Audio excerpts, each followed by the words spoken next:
میں لوگ مجھے اچھی نظروں سے نہیں دیکھتے۔ شارینہ نے اپنی بات شروع کی۔ بعض مجھے کم عقل کہتے ہیں اور مجھے پاگل کہنے والے بھی کچھ کم نہیں۔ وہ ٹھیک کہتے ہیں، میری باتیں اور میری عادتیں کچھ ایسی ہی ہیں۔ میں شہزادی ضرور ہوں، لیکن ان شہزادیوں میں سے نہیں جن کی لوگ کہانیاں سنتے سناتے رہتے ہیں۔ شاید میرے خون میں کوئی خرابی ہے۔ تم اصل بات بتاؤ شارینہ، حدید نے کہا۔ میں تمہیں بتاؤں گا کہ خرابی تمہارے خون میں ہے یا دماغ میں۔ میری ماں کو تم نے نہیں دیکھا؟ شارینہ نے کہا۔ بہت ہی خوبصورت عورت ہے، میں اس کی واحد اولاد ہوں۔ وہ نسلاً شاہی خاندان سے نہیں، عرب کے کسی بہت ہی امیر تاجر کے خاندان کی لڑکی تھی۔ تم جانتے ہو تاجر تجارت کے معاملے میں ملک ملک پھرتے رہتے ہیں اور قافلے کے ساتھ سفر کرتے ہیں۔ میری ماں کی عمر 16-17 سال تھی جب ایک بار اس کے باپ نے کہا کہ وہ تجارت کے لیے مصر جا رہا ہے اور سب کو ساتھ لے جائے گا۔ اس طرح وہ پورے کنبے کو ساتھ لے گیا۔ میری ماں تھی، اس کے چھوٹے 2 بھائی تھے اور اس کی ماں تھی اور ایک چچا بھی تھا۔ مجھے یہ باتیں ماں نے سنائی تھیں۔ بہت بڑا قافلہ تھا اور اس قافلے میں زیادہ تعداد تاجروں کی تھی، جس کا مطلب یہ تھا کہ اس قافلے کے ساتھ دولت بھی بہت جا رہی تھی اور مختلف قسم کے تجارتی مال کا تو کچھ شمار ہی نہ تھا۔ صحرائی قزاق ایسے قافلوں کی ٹو میں لگے رہتے ہیں۔ انہیں اس قافلے کی بھی خبر ہو گئی۔ کچھ دنوں بعد یہ قافلہ ملک شام میں داخل ہوا تو ایک جگہ قزاقوں نے اسے روک لیا۔ قافلے تو اب بھی لوٹتے ہیں اور تم جانتے ہو کہ انہیں کس طرح لوٹا جاتا ہے۔ ماں بتاتی ہے کہ قزاق کوئی تھوڑے تو نہیں تھے، یوں پتہ چلتا تھا جیسے آسمان سے گدھوں کے غولوں اور زمین سے سینکڑوں بھیڑیوں نے حملہ کر دیا ہو۔ میری ماں نوجوان بھی تھی اور خوبصورت اتنی کہ اس پر لگی ہوئی نظر ہٹتی نہیں تھی۔ ایک قزاق نے میری ماں کو اٹھا لیا۔ وہ دن اور آج کا دن میری ماں کو معلوم نہیں ہو سکا کہ اس کے ماں باپ اور بھائیوں کا کیا انجام ہوا تھا۔ قزاق ماں کو اغوا کر کے لے گئے۔ میں تصور میں لا سکتی ہوں کہ اس کم سنی میں میری ماں کس قدر قیمتی ہیرے جیسی ہوگی۔ وہ کوئی عام سی لڑکی ہوتی تو کھلی منڈی میں فروخت ہو جاتی، لیکن وہ امراء کی بھی نہیں بلکہ بادشاہوں کے پسند کی چیز تھی۔ اس وقت مصر اور شام پر رومیوں کی حکومت تھی اور بادشاہ فوکاس تھا۔ وہ بادشاہوں جیسا بادشاہ تھا، شاہانہ عیاشیوں میں ڈوبا ہوا، اپنے آپ کو خدا سمجھتا تھا اور لوگ اس کے آگے سجدے کرتے تھے۔ قزاقوں نے اس تک رسائی حاصل کر کے میری ماں کی جھلک اسے دکھائی تو وہ جیسے میری ماں پر مر ہی مٹا ہو۔ آخر بادشاہ تھا، منہ مانگے ڈام دے کر اس نے میری ماں کو خرید لیا۔ بادشاہ شادی کے جھنجھٹ میں پڑنے کی ضرورت محسوس نہیں کیا کرتے۔ انہیں جو لڑکی اچھی لگتی ہے اسے عارضی یا مستقل داشتہ بنا کر اپنے محل میں رکھ لیتے ہیں۔ میری ماں کے حسن اور نوجوانی سے شاہ فوکاس ایسا متاثر ہوا کہ اس نے میری ماں کے ساتھ باقاعدہ شادی کر لی۔ بادشاہوں کی شادیاں بھی برائے نام ہوا کرتی ہیں۔ ماں کو ذرہ بھر خوشی نہ ہوئی کہ وہ اتنی وسیع بادشاہی کے بادشاہ کی ملکہ بن گئی ہے۔ اس کی عمر ہی کیا تھی، اسے باپ اور بھائی یاد آتے تھے اور تنہائی میں رو رو کر اپنی حالت بگاڑ لیا کرتی تھی۔ اسے دوسرا صدمہ یہ پہنچا کہ وہ مسلمان تھی۔ اس کی ماں باپ نے تھوڑے ہی عرصہ پہلے اسلام قبول کیا تھا۔ اس کا باپ کسی لالچ یا کسی بھی قسم کے دباؤ میں نہیں آیا تھا، بلکہ اسے مذہب سے وہ دلی طور پر متاثر ہوا اور اس نے اسلام قبول کر لیا۔ اس وقت میری ماں بہت چھوٹی تھی۔ اس نے مجھے سنایا کہ وہ جب اچھا برا سمجھنے کی عمر میں داخل ہوئی تو اسے مذہب کے سبق دیے جانے لگے۔ اسلام اس کی رگ رگ میں سما گیا، لیکن اس کی قسمت اتنی بری نکلی کہ قافلے سے اغوا ہوئی اور ایک عیسائی بادشاہ نے اسے اپنی بیوی بنا لیا۔ بادشاہوں کا تو کوئی مذہب ہوتا ہی نہیں۔ میری ماں کو دکھ یہ ہوا کہ وہ مسلمان بھی نہ رہی اور اس نے عیسائیت کو بھی قبول نہ کیا۔ میں پیدا ہوئی اور شہزادیوں کی طرح مجھے پالا پوسا گیا۔ اس میں کوئی شک نہ تھا کہ میں تھی ہی شہزادی۔ 3-4 سالوں کی عمر میں پہنچی تو یاد آیا کہ میں نے ماں کو چوری چھپے نماز پڑھتے دیکھا تھا، لیکن میری عمر 5 سال کی ہوئی تو میں نے ماں کو شراب پیتے دیکھا اور اس کی نماز ختم ہو گئی تھی۔ شیطانوں کے شاہی ماحول میں رہ کر میری ماں کی فطرت ہی بدل گئی اور وہ بھی شیطان فطرت بن گئی۔ میں تمہیں وہ سازشیں اور سیاست بازیاں نہیں سنا رہی جو بادشاہوں کے محلات کا معمول ہوا کرتی ہیں۔ ماں نے مجھے یہ ساری ابلیسی حرکتیں اپنی بھی، شاہ فوکاس کی دوسری بیویوں کی بھی تفصیلاً سنائی تھیں۔ تم جانتے ہو کہ ایرانی آتش پرست ہیں اور روم کی ٹکر کی جنگی طاقت ہیں۔ میں حیران ہوں کہ تم مسلمانوں نے کس طرح ان ایرانیوں کو عراق سے بے دخل قتل کرके इन्हें घुटनों बिठा दिया है। इन्होंने अचानक रोमी सल्तनत पर हमला कर दिया और देखते देखते मिस्र और शाम पर काबिज हो गए। शाह फोकास अपने वतन भाग गया। हरकल रोमी फौज का जर्नेल था। जर्नेल तो चंद और भी थे, लेकिन हरकल का नाम सबसे ज्यादा ऊंचा और मशहूर था, क्योंकि जंगी फहम फरासत के लिहाज से कोई इसके सामने ठहर नहीं सकता था। इसकी शोहरत और इज्जत की दूसरी वजह यह थी कि इसका ताल्लुक शाही खानदान के साथ था। वो बर्दाश्त न कर सका कि ईरानियों ने रोमियों को शिकस्त दी है, और वो जानता था कि इस शिकस्त का असल बाज फोकास की अयाश शहंशाहियत है। इसने ईरानियों को हमेशा नजरअंदाज किए रखा था और अपनी सल्तनत की तरफ से बेखबर रहा। मेरी उम्र 6-7 साल थी। इस उम्र में बच्चा इतनी ज्यादा बातें नहीं समझ सकता जो मेरे दिमाग में बैठ गई थी। मेरे साथ के बच्चों को परवाह ही नहीं थी कि दुश्मन ने हमें वसीओ अरीज मुल्क से बेदखल कर दिया है, लेकिन मुझे इस शिकस्त का इतना ही सदमा हुआ था जितना हरकल महसूस कर रहा था। हरकल मेरे साथ बहुत प्यार करता था। इसका मेरी माँ के साथ मेल जोल था। पहले जब कभी माँ हरकल से मिलने जाती या वो माँ से मिलने आता तो माँ मुझे अपने साथ रखती थी, लेकिन कुछ दिनों बाद माँ ने मुझे अपने और हरकल के दरमियान से हटा दिया। बड़े होकर मुझे पता चला था कि मेरी माँ ने हरकल के साथ नाजायज दोस्ती लगा रखी है। ये कोई अजीब और अनोखी बात नहीं थी। शाही मोहल्लात में ये सिलसिला चलता ही रहता है। शाह फोकास अपनी कौन कौन सी बीवियों का ख्याल रखता।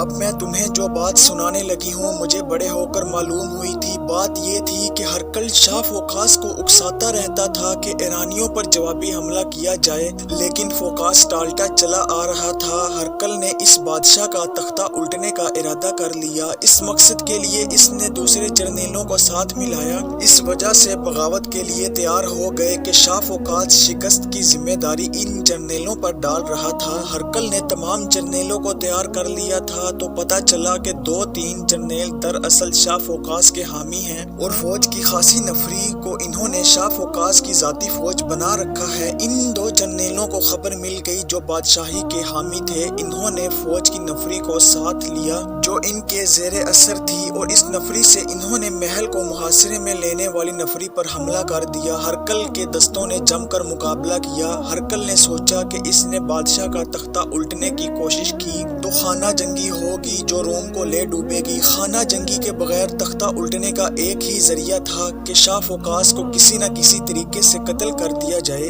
बादशाह को कत्ल करना तकरीबन नामुमकिन था। वो अपनी अयाशियों में डूबा रहता था और इसके इर्द गिर्द मुहाफिजों का हिसार कायम कर दिया गया था। मेरा ख्याल है कि बादशाह को पता चल गया था इसका तख्त उल्टने की साजिश हो रही है। हरकल के साथ इसके ताल्लुकात कशीदा हो गए थे। बादशाह यकीनन हरकल से डरता था। मेरी माँ हरकल से मिलती रहती थी और इनकी दोस्ती पहले की तरह चल रही थी। हरकल ने मेरी माँ के साथ कभी जिक्र तक न किया था कि वो शाह फोकास का तख्ता उल्टना चाहता है। एक रोज मेरी माँ ने शक की बिना पर हरकल से पूछा तो हरकल ना माना। मेरी माँ ने इसे बताया कि इसके अपने दिल में बादशाह के खिलाफ इतना जहर भरा हुआ है कि वो बादशाह को कत्ल करने तक सोच सकती है, लेकिन इसे किसी की पुष्ट पनाही की जरूरत है। तब हरकल ने इसे अपना राज दे दिया और ये वादा किया कि वो शाह फोकास को किसी न किसी तरीके से कत्ल कर दे। माँ तैयार हो गई। कत्ल के तरीकों पर गौर होने लगा। आखिर ये तय पाया कि मेरी माँ बादशाह को जहर पिला दे और हरकल को फौरन इतला दे दे।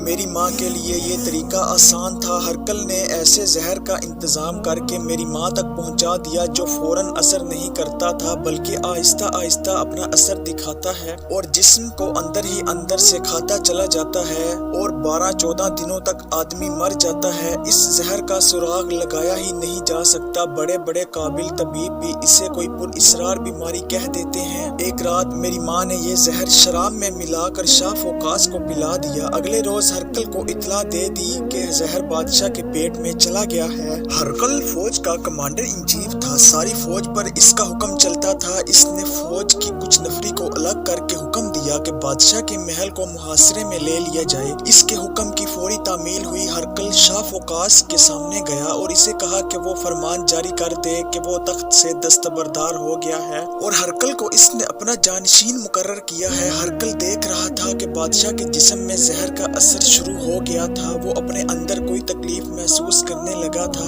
हरकल ने इसे कहा कि इसकी जिंदगी चंद दिन रह गई है। इसने पसो पेश की تو اس کی لاش سارے شہر میں گھسیٹی جائے گی اور پھر جنگل میں پھینک دی جائے گی۔ ہرقل نے سوچا یہ تھا کہ بغاوت اس وقت شروع کی جائے جب بادشاہ اندر سے کمزور ہونا شروع ہو جائے۔ جو فوج ہرقل کے زیر اثر تھی اس کی نفری زیادہ تھی۔ اس نے شاہ پرست دونوں جرنیلوں کو الگ بلایا اور انہیں کہا کہ اسے پتہ چل گیا ہے کہ بادشاہ ایسی بیماری میں مبتلا ہو گیا ہے جس کا کوئی علاج نہیں اور 8-10 دنوں تک بادشاہ مر جائے گا۔ بہتر یہ ہے کہ دونوں جرنیل اس کے ساتھ مل جائیں اور آپس میں خون خرابہ نہ کریں۔ دونوں جرنیلوں کو بادشاہ پر بھروسہ تھا اور اس کی حمایت کے صلے میں انعام و اکرام کی توقع بھی تھی، اس لیے ہرقل کی کوئی بات ان پر اثر نہ کر سکی۔ وہ شاید بھول گئے تھے کہ ہرقل کا دماغ بہت ہی تیز ہے، اس کا بچھایا ہوا جال کسی کو نظر نہیں آتا اور جو بھی آتا ہے اس کے جال میں پھنس جاتا ہے۔ ہرقل نے ایسی چال چلی کہ دونوں جرنیل اس کے پھندے میں آ گئے اور دونوں کو گرفتار کر کے قید خانے میں پھینک دیا۔ ان جرنیلوں کی جو فوج تھی وہ ان دونوں کے بغیر بیکار ہو گئی۔ ویسے ہی ہرقل نے اس نفری کو خبردار کیا کہ ہتھیار نہ ڈالے تو کسی ایک کو بھی زندہ نہ چھوڑا جائے گا۔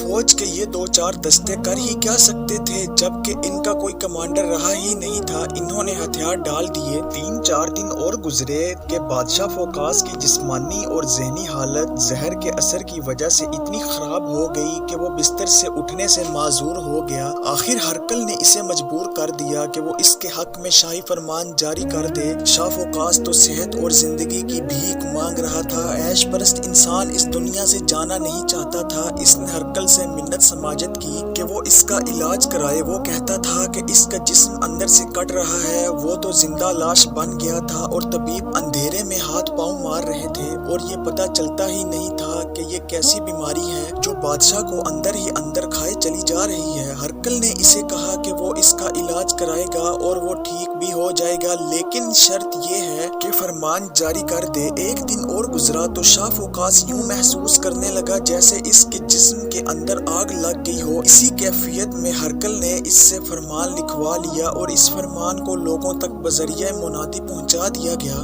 ہرقل تخت نشین ہو گیا اور بادشاہ کو شاہانہ مراعات دے کر محل میں ہی رہنے دیا۔ وہ جانتا تھا کہ یہ بادشاہ 2-4 دنوں کا ہی مہمان ہے۔ ایسے ہی ہوا، ایک روز شاہ فوقاس نے آخری ہچکی لی اور ہمیشہ کے لیے دنیا سے اٹھ گیا۔ ہرقل نے روم کا تخت و تاج سنبھال لیا اور فوقاس کے شاہی خاندان کو محل سے نکال دیا۔ ہرقل نے میری ماں کے ساتھ کیا ہوا وعدہ پورا کر دیا۔ اس کے ساتھ ہرقل نے شادی کر لی۔ اس شادی سے صرف اتنی تبدیلی آئی کہ ہرقل کی بیویوں کی تعداد میں ایک اور بیوی کا اضافہ ہو گیا۔ یہ شادی بھی ایک بادشاہ کی شادی تھی، لیکن میری ماں کو اس شادی پر بڑا فخر تھا۔ ہرقل نے کچھ عرصہ اسے اہمیت دے رکھی، جس کی وجہ یہ تھی کہ میری ماں شاہ فوقاس کو زہر نہ دیتی تو ہرقل کے لیے اس کا تختہ الٹنا ممکن نہ تھا۔ میرا شعور بیدار ہو چکا تھا اور مجھ پر سب سے زیادہ اثر اپنی ماں کا تھا۔ اس نے اپنے آپ کو ہرقل کی ملکہ عالیہ سمجھنا شروع کر دیا تھا اور وہ اٹھتے بیٹھتے یہی کہتی تھی کہ ایرانیوں پر جوابی حملہ کر کے مصر اور شام کو دوبارہ سلطنت روم میں شامل کرنا ہے۔ ہرقل کا تو عزم ہی یہی تھا اور اس میں کوئی شک نہیں کہ اس نے اسی مقصد کے تحت شاہ فوقاس کا تختہ الٹا تھا۔ اس کا مجھ پر یہ اثر ہوا کہ مجھ میں قومی غیرت پیدا ہو گئی اور اس کے ساتھ ایسا جذبہ ابھرا کہ میں یہ خواہش کرنے لگی کہ میں مرد تو بن نہیں سکتی اور میں فوج میں نہیں جا سکتی۔ میں جوان ہو کر اپنے جیسی جوان لڑکیوں کی فوج بناؤں گی اور اسے ایرانیوں کے خلاف لڑاؤں گی۔ اس طرح مجھ میں عسکریت پیدا ہوتی چلی گئی اور یہی میری فطرت بن گئی۔ میں اس وقت لڑکپن کی عمر سے آگے نکل رہی تھی جب ہرقل نے بے پناہ فوج تیار کر لی تھی اور اس نے ایرانیوں پر حملہ کر دیا۔ بہت کچھ تو خون ہوا۔ ہرقل بڑا ہی مضبوط عزم لے کر نکلا تھا۔ اس نے اپنی فوج کو کئی سال صرف کر کے خوب تیار کیا تھا۔ آخر ایرانیوں کے پاؤں اکھڑ گئے اور وہ پسپا ہوتے ہوتے مصر بھی خالی کر گئے اور شام بھی۔ دونوں ملک ایک بار پھر سلطنت روم میں شامل کر لیے گئے۔ ہرقل کی نظروں میں میری ماں کی حیثیت ختم ہو چکی تھی۔ ہرقل کو شاید اتنا ہی یاد رہ گیا کہ اس عورت کے ساتھ اس نے شادی کی تھی۔ پسپا ہوتے ایرانیوں کی بہت سی حسین و جمیل اور نوخیز لڑکیاں رومیوں کے ہاتھ لگی تھیں۔ ان में से कई एक को हरकल के हरम में दाखिल कर दिया गया था। मेरी माँ की जवानी ढल रही थी। हरकल था तो बादशाह, लेकिन फोकास जैसा नहीं था। वो जर्नेल भी था और जंगी उमूर और जंगी चालों में इसने ऐसा नाम पैदा कर लिया। वो एक हैबतनाक ताकत बन गया। मैं अपनी माँ को अफसुर्दा और उदास देखने लगी। शायद ये इसी का असर था कि मुझे याद आने लगा जब माँ चोरी छिपे नमाज पढ़ा करती थी। एक तो ये जज्बा या एहसास था और दूसरा ये कि मुझ में अस्करियत पैदा हो गई थी और मैं सिर्फ ये नहीं चाहती थी कि कोई खूबसूरत शहजादा मेरे साथ शादी कर ले और मैं किसी की मलका बन जाऊं। मैं पूरी तरह बयान नहीं कर सकती कि मेरे वजूद में कैसी आग लग गई थी। शारीना का दिमाग इस आग को समझने से कासिर था जो इसके वजूद में भड़क उठी थी। हदीद इसकी ये रोईदाद सुनता चला जा रहा था। घोड़े दरमियानी रफ्तार से चल रहे थे। सूरज अपना सफर पूरा कर रहा था और उफक के करीब जा पहुंचा था। हरी भरी टेकरियां एक दूसरे से दूर हटती जा रही थी। हदीद ने अपने जहन में अंताकिया की सीमत रखी हुई थी। हर 40-50 कदमों पर टेकरियां घोड़ों का रुख मोड़ देती थीं, लेकिन हदीद अपने जहन से सही सीमत को निकलने नहीं दे रहा। शारीना रवानी से बोलती चली जा रही थी। इसकी आवाज में जलतरंग जैसे सांस का तरन्नुम भी था और जज्बात का सोज भी। लेकिन जब वो इस आग का तजर्बा करने लगी जो इसके वजूद में भड़की थी तो इसकी जुबान रुकने लगी। इसने अपना सारा माजी बयान कर दिया था, लेकिन इसकी सोचों में जो इनकलाब आया था इसे वो सही तौर पर बयान करने से कासिर हुई जा रही थी। वो नहीं जानती थी कि ये इनकलाब अल्लाह का एक अजीम इनाम है जो खुशबख्तों को ही मिला करता है। शारीना बड़ी हसीन और नौजवान शहजादी थी, लेकिन इसने अपने वजूद को और अपने किरदार को और अपनी सोचों को शहनशाहियत से पाक रखा था। शहनशाहियत का मकसद होता है ऐशो इशरत, अल्लाह के बंदों को हशरातुल अर्ज समझना और फिरौनियत। शारीना ने ना इश्क मोहब्बत का खेल खेला, ना अपने हुस्न जवानी को दाना और दाम की तरह इस्तेमाल किया। वो इन जज्बों और एहसासात में उलझी चली गई जो इसकी सोचें बेदार करती चली जा रही थी। शारीना हदीद को अपनी खुशबख्ती की जो दास्तान सुना रही थी वो दरअसल इस पूरे खित्ते की दास्तान थी।